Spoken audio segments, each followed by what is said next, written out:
Welcome to Chapter 7: How Canadians Govern Themselves.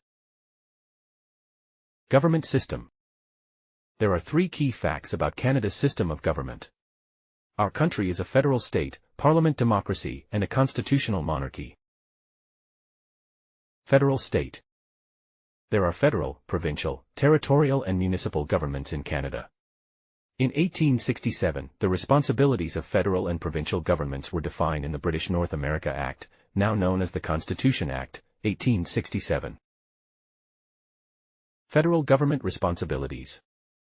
In our federal state, the federal government takes responsibility for matters of national and international concern. These include defense, foreign policy, interprovincial trade and communications, currency, navigation, criminal law and citizenship. Provincial government responsibilities. The provinces are responsible for municipal government, education, health, natural resources, property and civil rights, and highways. Shared responsibilities. The federal government and provinces share jurisdiction over agriculture and immigration. Federalism allows different provinces to adopt policies tailored to their own populations, and gives provinces the flexibility to experiment with new ideas and policies. Each province has its own elected legislative assembly, like the House of Commons in Ottawa. The three northern territories do not have the status of provinces, but their governments and assemblies carry out many of the same functions. Parliamentary democracy. In Canada's parliamentary democracy, people elect members to the House of Commons in Ottawa and to the provincial and territorial legislatures. These representatives are responsible for passing laws, approving and monitoring expenditures and keeping the government accountable. Cabinet ministers are responsible to the elected representative, which means they must retain the confidence of the House, and have to resign if they are defeated in a non-confidence vote. Parliament has three parts: the Sovereign, Queen or King, the Senate, and the House of Commons. Provincial legislatures comprise the Lieutenant Governor and the elected Assembly. In federal government, the Prime Minister selects the cabinet ministers and is responsible for the operations and policy of the government. The House of Commons is the representative chamber made up of Member of Parliament elected by people traditionally every 4 years. Senators are appointed by the Governor-General on advice of Prime Minister and serve until the age 75. Both House of Commons and the Senate consider and review bills which are proposals for new law. No bill can become law until it has been passed by both chambers and has received royal assent, granted by the Governor-General on behalf of the Sovereign.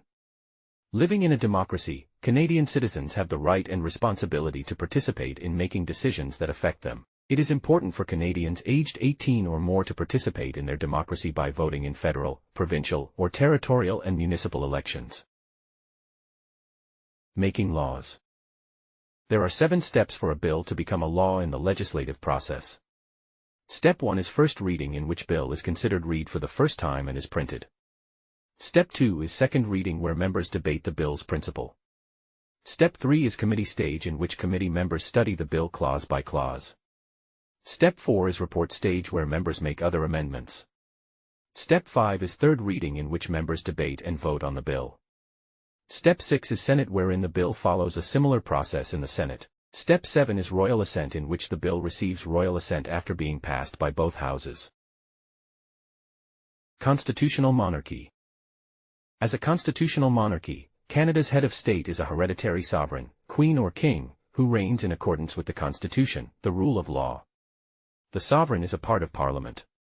There is a clear distinction in Canada between the head of state, the sovereign, and the head of government, the Prime Minister, who directs the governing of the country. The sovereign is represented by the Governor-General, who is appointed by the sovereign on the advice of Prime Minister, usually for 5 years. In provinces, sovereign is represented by Lieutenant Governor, who is appointed by the Governor-General on the advice of the Prime Minister, also normally for 5 years. There are 3 branches of our government: executive, legislative and judicial. Each provincial and territorial government has an elected legislature where provincial and territorial laws are passed.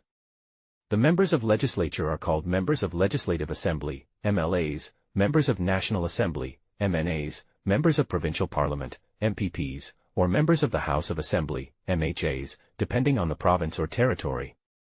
In each province, the Premier has a role similar to that of Prime Minister in the federal government, just as the Lieutenant Governor has a role similar to that of Governor-General. In the 3 territories, the Commissioner represents the federal government and plays a ceremonial role. System of government. Canada's system of government has executive branch, legislative branch, and judiciary. We will learn about the justice system in upcoming videos. Thank you for watching. For more content on Canadian Citizenship Test, like, subscribe and share.